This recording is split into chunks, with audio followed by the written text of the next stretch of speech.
Episode 5 should just be called Holy Shit, because we started reading the outline and just went, holy shit. Doing lots of dragon strafe runs, burning most of the set. We set fire to 22 people, twice. We've been doing many burns, amputees, mutilated bodies. We had 3 motion control rigs going, spider cam. Our King's Landing set is around about 650 extras. We had 3 units going, and now at the end, 4. We've been just slammed since day 1. Big telescopic cranes, up to 9 cameras. It was off the scale, really, in every way. And then we saw the set and what Deb Riley and her team was building, and we just said, wow, this is amazing. King's Landing traditionally has been Dubrovnik. The thing about Dubrovnik is it's a really beautiful city, and they love it, and they don't want us to, burn it down. We've had this area out the back of the office. It's been there for, since we ever started here. It's so close and so easy, and Belfast needs a backlot. Why don't we just call this a backlot and build this set for real? There's no such thing as a set you can just walk onto and shoot when you're planning on destroying it. There was so much thought that went into every single section because it had so many requirements. While we were designing the buildings, we were designing the destruction at the same time. So for every lovely drawing of plans and elevations of the building, we had lovely plans and elevations of the buildings destroyed. It's not just a set that it stands there and people walk in and out. It goes through all these changes. We're going to see the plaza on Main Street all on fire. In order to supply all the flames, each building has its own manifold system. It gets broken up into many, many different pipes to each window or doorway or roof. It's all kind of steel and hoses and cryogenic hoses and valves and normal valves and 2-ton gas tanks, 3-ton gas tanks, 5-ton gas trucks. It makes for a heavily propane-filled set. There wasn't a lot of time up our sleeve that we could take weeks to change the set over into a destructed stage. So Tom Martin, our construction manager, came up with the genius idea of building the set in its destroyed stage first and then cladding it so that it was perfect to begin with. No crew member that wasn't there during the build process had any idea that the destroyed version was sitting underneath waiting to be revealed. I took a little video for myself on my phone of the back streets, not even the main drag, the lanes, the offshoots, and the aged doors with tear stains of rust running down them. It absolutely looks like it's been there for hundreds and hundreds of years. So there's loads of details. There's cornices and pillars and friezes, corbels all over the set. There's been a lot of scenic sculpture. We did a quite large relief plaque with the letter D quite prominent, both Dan and David. So we had 2 of them, obviously. From a set deck perspective, Deb wanted an authentic sort of place, so the shop fronts, in the colour palette, all the doors, all the studs, all that sort of detail. We wanted as real as possible.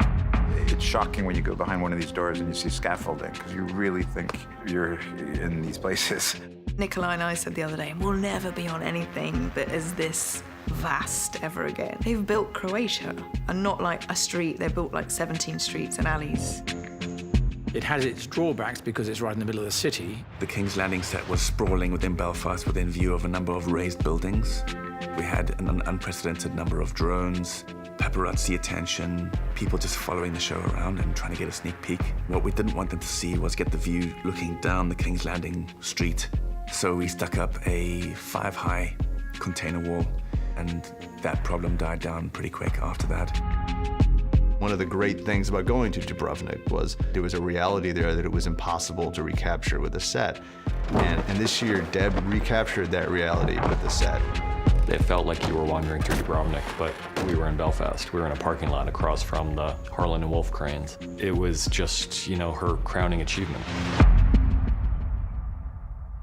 Free Charlie, take 3 email. 3, 2, 1, action. There's something you need to know. Someone's betrayed me. Yes. We enter into 5 with a broken Dany.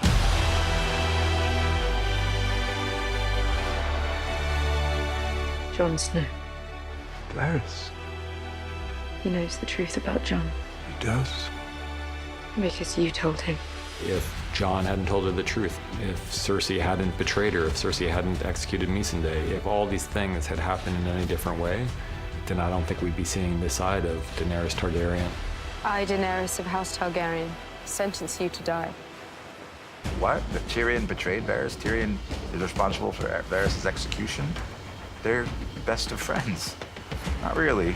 There's other things at play here. It was me. He has to betray somebody, right? It's a choice between betraying your best friend or your queen, and he chooses to remain loyal to his queen. Yeah.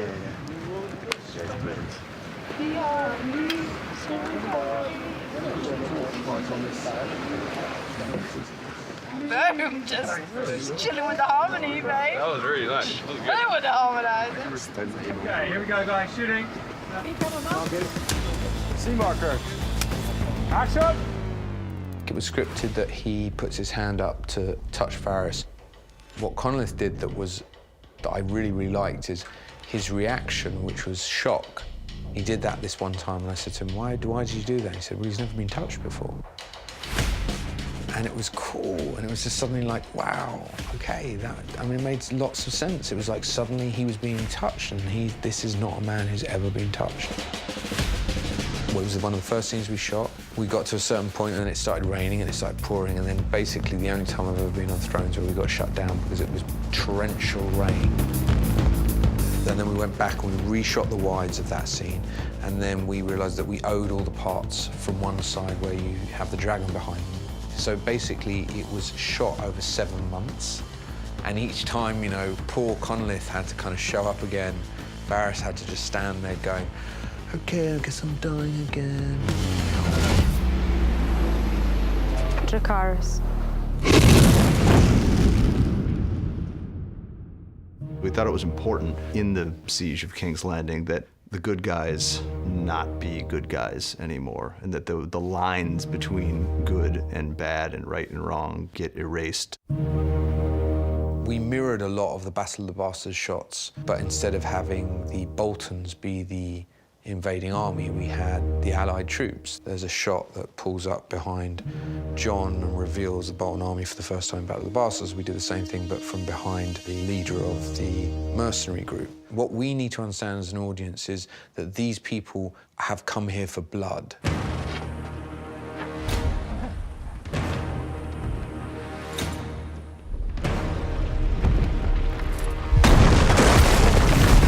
The hardest series of shots is the moment that the King's Landing gate is obliterated by dragon fire.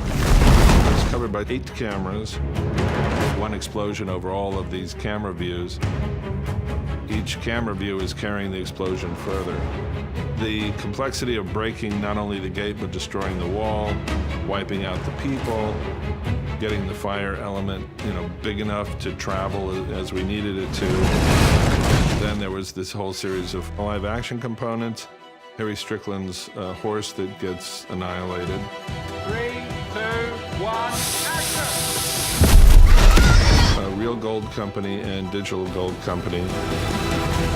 Jump straight in, mate. Get your arm right up into your shoulder. That's it. Do you want to close down, mate? We trained them the same as we trained the Unsullied, but just changed a few of their drill movements to define them from being Unsullied. Rolling! Stand still! 44 bigger kick 5A cover mark. Then there was a half-scale gate build by Sam Conway.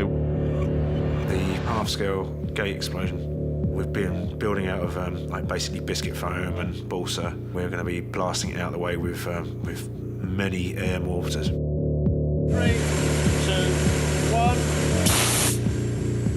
1. So basically, what the idea is to achieve a 60-foot explosion coming out of the centre of the gate, and also some flame bangs too. It was a lot of planning for production and a lot of work for Sam, and now it's a lot of work for us.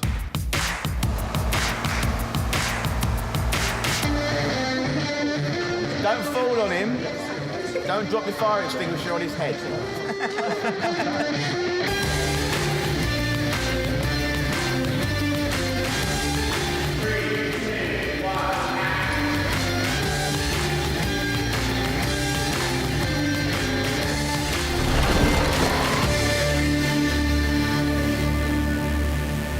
as the dragons have gotten bigger, they've been lighting more and more people on fire. And I believe this year, one of the things that Rowley brought to the table was the most people that have ever been burned on screen for a production.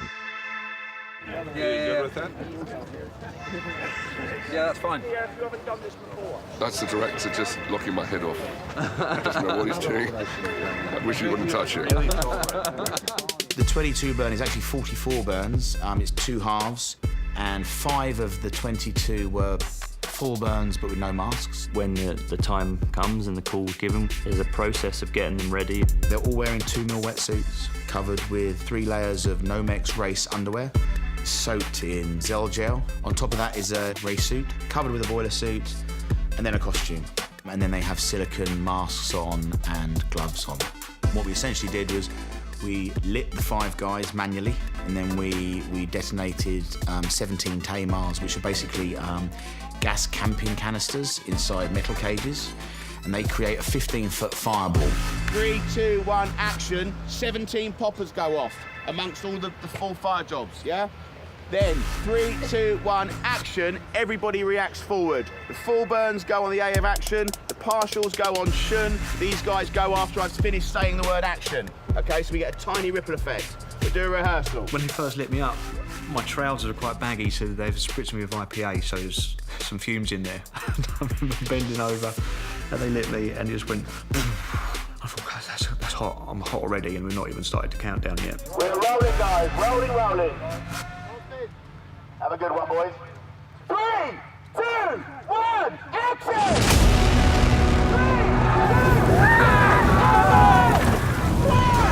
We had up to 9 cameras covering that scene.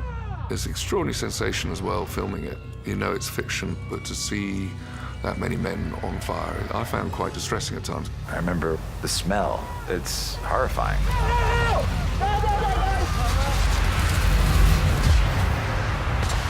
And then we put them all out. So for 22 people, we had 22 other people with fire extinguishers, plus another 6 people with fire extinguishers, backing all of that up. So it's a big deal. 3, 2, 1, fire! We have our initial destruction, which is the dragon comes in, blows shit up, says very clearly, this isn't going to end well for you. In come the Allied forces, and they take out the Lannisters. And the audience go, yeah. Once the Lannisters surrender and the gates have been blown open and the Golden Company has been dispersed, the battle's over. And Jon feels like that's quite clear. They did it. They did the impossible. This is a bloodless coup. It's out of Cersei's hands. You cut to Cersei, you see her. You cut to Tyrion, realizing this is an opportunity. This is the moment where the bells can ring and we can call all this off. And then you go to Dany.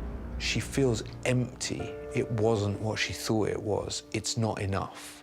Every single thing that's led her to this point, and there she is, alone. We've all got this part of us. It's that part that goes, I'm gonna put that chocolate cake down and I'm gonna walk away. We come up against those moral conundrums all the time. I'm not saying chocolate cake is a moral conundrum. Eat as much fucking cake as you want, but those things that you wrestle with in yourself. She knows she has won this war. It's in that moment when she makes the decision to make this personal. It's one of my favorite Emilia performance moments because it took place on the back of like a giant green dragon buck without a real thing anywhere in sight. Emilia's really nice and she cares. She's a whole bunch of things that Dany isn't, so reaching this part of Dany was a tough call for her. Ultimately, she is who she is, and that's a Targaryen. And, you know, she has said repeatedly throughout the show, I will take what is mine with fire and blood. And in this episode, she does it. For the audience, oh, you wanted a battle? Well, here you go.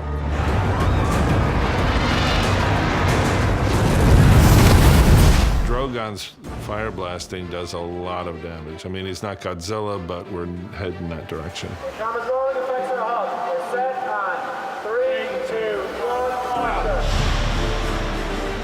We create a lot of interactive light for Dragonfire. So that can either be a series of large flame bars, or it can be a pyrotechnic charge that will light up. course, then what happens is we go back to the studio and then we do it with the VFX Moco cameras. We had the big flamethrower on the spider cam on stage that was shooting, 40 feet of fire.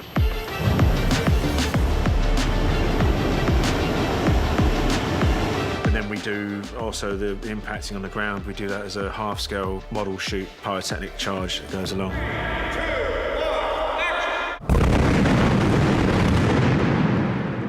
And all these things get tied in together, so you'll see the dragonfire chasing those flames, and then where the dragonfire lands, you'll see all the pyrotechnic charges going off.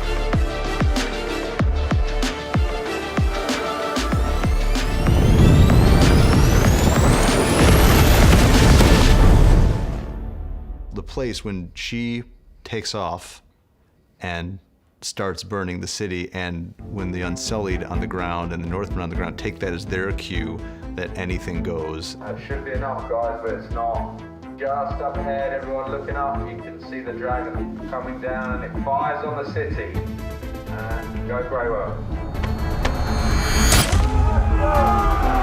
There's a moment when we see Grey Worm taking out his enemies when there's no need to do that. The way we described it in the screenplay was that he's become almost an angel of death. He's just gone back to being like this kind of traumatized robot. There are a lot of people lurking in the background. See if you can find Aaron Rodgers. I was helping a woman who was injured, sat her down, and then the hell with her. I'm getting out of there. So struggle, and then less struggle, that and finish it. Guys, one place. The beheading came from the idea to take the audience to a place where they felt that they shared the bloodlust of the Starks, so they wanted to see these people get creamed, and then to give them what they wanted and show them with no mercy the horrors of war.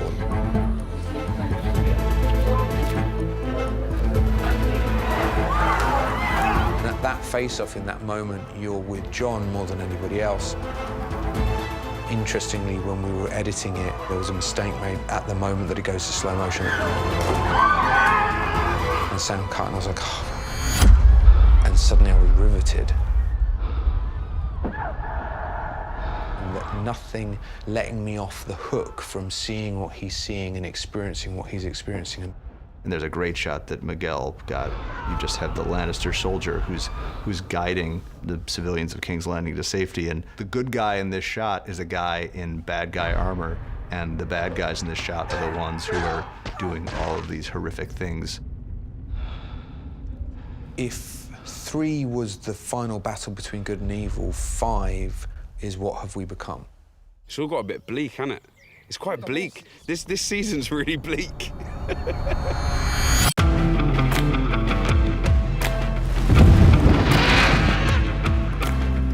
If I win, I'll bring your head to Cersei so you can kiss her. One last time.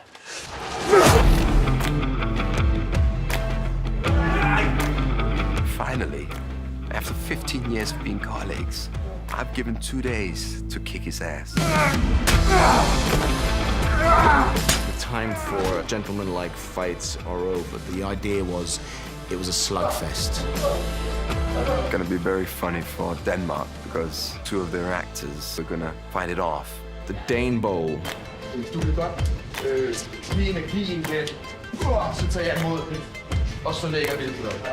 a little bit disconcerting when they start talking Danish to each other because I'm not sure whether they're changing a move or conspiring to do something that we don't want them to do. Where we did it was a very unfriendly environment, which was big rocks and stones and a tide. This very small cove where the tide came in and out, and it was wet and sandy. Those guys being soaking wet and having sand everywhere. They're probably still finding sand in the bath now. 3, 2, 1, action! Euron is a psychopath. A normal person would not swim to shore just so he could murder one other person. He wants to know what new things are like. As he says with Cersei, life can be boring. The ultimate new, interesting experience he's never had before is death, and I think he's strangely excited about having that experience as well, and he dies with a smile on his face. That was the first thing I asked Dan and David is, am I dead? And they go like, no, maybe a little. And I go like, no, I don't think so. It struck us that it would be apocalyptically beautiful to see them fighting on the stairway to nowhere with the sky in the background and the dragon flying by and the flames everywhere, and it's just pretty epic, and that's what we wanted. Hello, big brother. One more on this time, guys. We shot this thing for days and days and days, and it was so hard to shoot, and it was a massive set. There was 72 steps. The really important thing for me in designing the staircase was that it felt grand. We've always seen these computer-generated illustrations of King's Landing, and there is a big tower down the side of the big keep. The problem with a staircase is it will want to go up. So I think the first time in our kind of history of building things here, we've actually hit the grid of the stages. There's a lot of crew, and it's just the one staircase, so trying to get cameras into positions right up against the staircase, it's been quite difficult. At the same time, the building is being ruined by the dragon fire, so there's crumbling walls everywhere. Special effects will be dropping rocks and sand and debris. So there's all these kind of interesting challenges, as well as running in and fighting and falling down the stairs. So when you attack, it's better that you're slower but on target, and he gets out of the way, rather than trying to be really fast and deliberately missing, because we'll see a deliberate miss. Does that make sense? Yeah. Just slow and deliberate. All right. Am I ready? Rehearsing. And set. 3, 2, 1, action. Oh!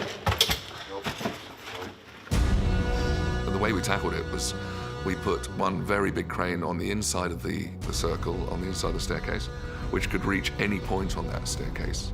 And then where the staircase has been destroyed at the back, we put another crane on a large rostrum so we could shoot both ways. When we're on the staircase, we shoot a whole combination of handheld, and then we deploy our Artemis Maxima, which is this handheld stabilized rig. We learn the choreography, we get the trust of the actors and vice versa. And if you learn it well enough, you can step inside that zone with the swords going over the camera or under the camera. Before you know, it gets pretty exciting.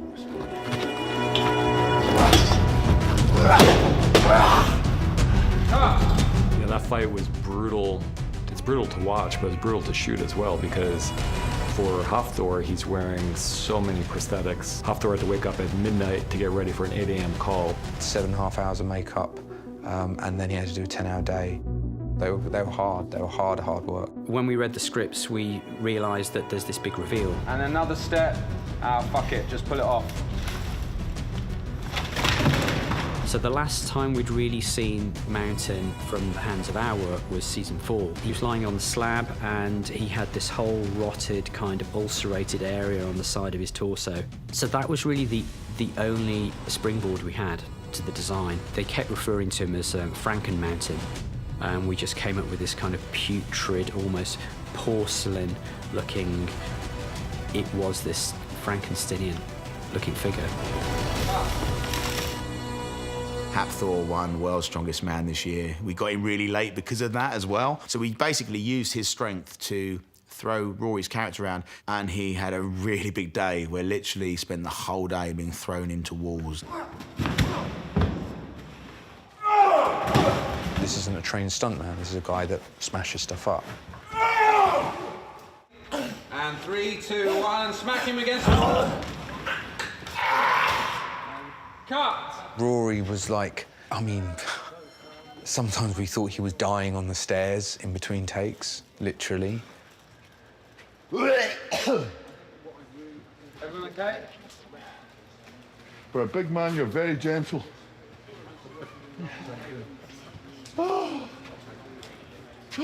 I, after a couple of days, decided to have I brought Hafthor in, and I gave him a box with a sandbag on top of it, and I put the camera underneath him. There was no reason to shoot it. And I was just like, I just want you to just When I say action, just fucking smash that as hard as you possibly can. Pretend it's Rory's head. And looking right at the camera.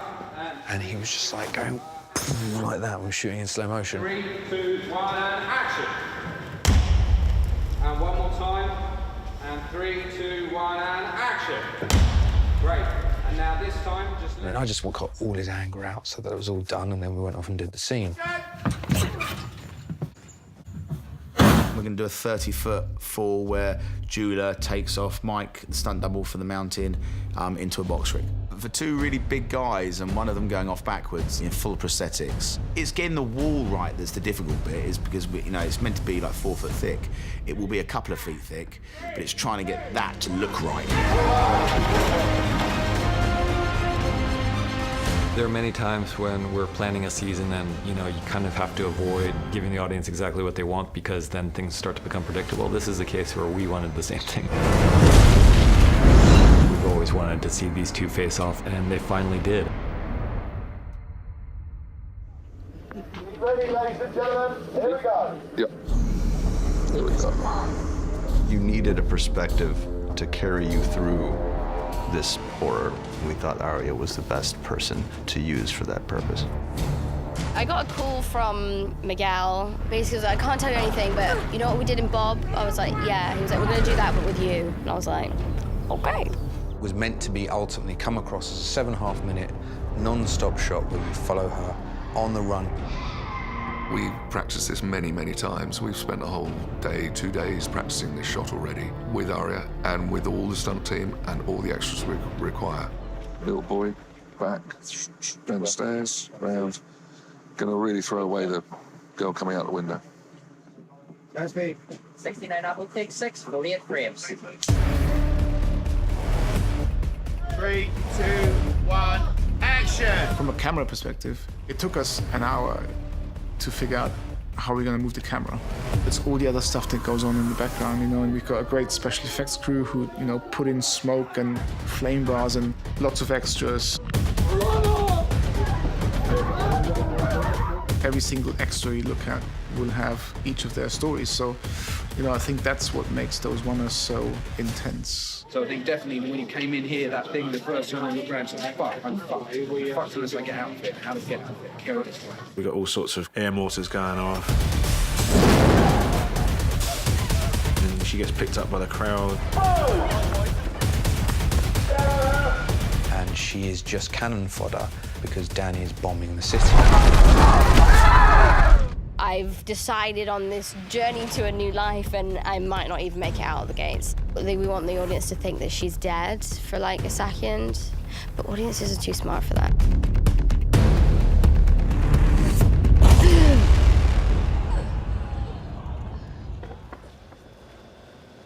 There's an element of luck in these things as well. We need everybody to get a little bit lucky at the same time. We're setting people on fire during it and putting them out during it. If I miscue it or not cue it quick enough, it doesn't work.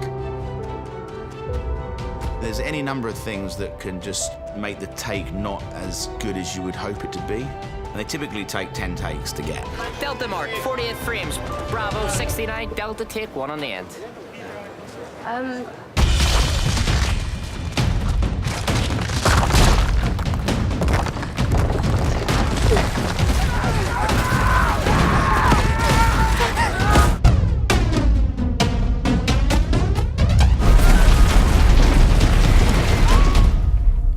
The journey that Arya's taking, heavily inspired by the firebombing of Dresden, because what it needs to look like is the firebombing of King's Landing. It was interesting to us that we could take a modern reference and map it onto a pre-modern situation because we have air fire power in the form of the dragons. If you see some of the photographs, they're terrifying photographs of not just the level of destruction, but there's people walking to work the next day with decapitated heads lying on the ground. It's a terrifying, terrifying thing. She's seen some awful things, but this is like mass destruction, and it's pretty sickening even for the strongest of people.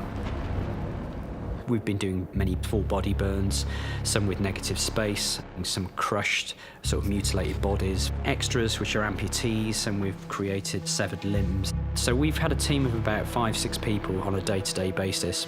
And on some days, Miguel will say, right, I need these guys to have some head injuries, this guy's got his throat slashed, this guy's going to be really badly burnt. So suddenly our guys just pile in, and we've just got this big jigsaw puzzle of pieces that we've got in our arsenal, and fortunately it seems to have worked out. Now I've got one of my girls walking along and she's got a handful of intestines, and we've got amputees, bless them. And then you make the ends of the limbs that they have look horrible, and then you make trails of blood where they meant to have thing, and they're screaming horribly. But when they cut, someone's walking around with a box of ice lollies and going, do you want an ice lolly? And it's like, nah, I'm all right. What we do for a living is a bit surreal at times, you know.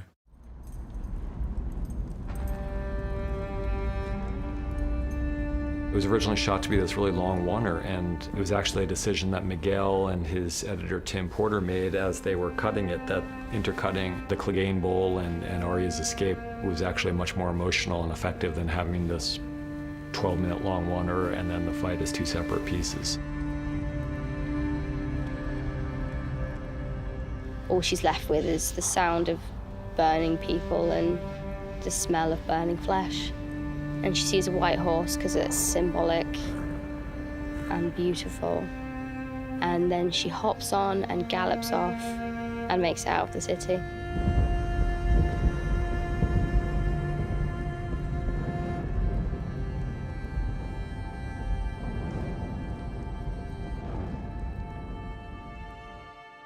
'68 Echo, take 1. A, B, and C come on boards. D-marker. It's a kind of genuine discovery as she goes along. Each step she takes, something crumbles, something falls, the destruction's unavoidable. She loses people and finds herself totally alone. The thing that he has with his sister, which is absolute unconditional love.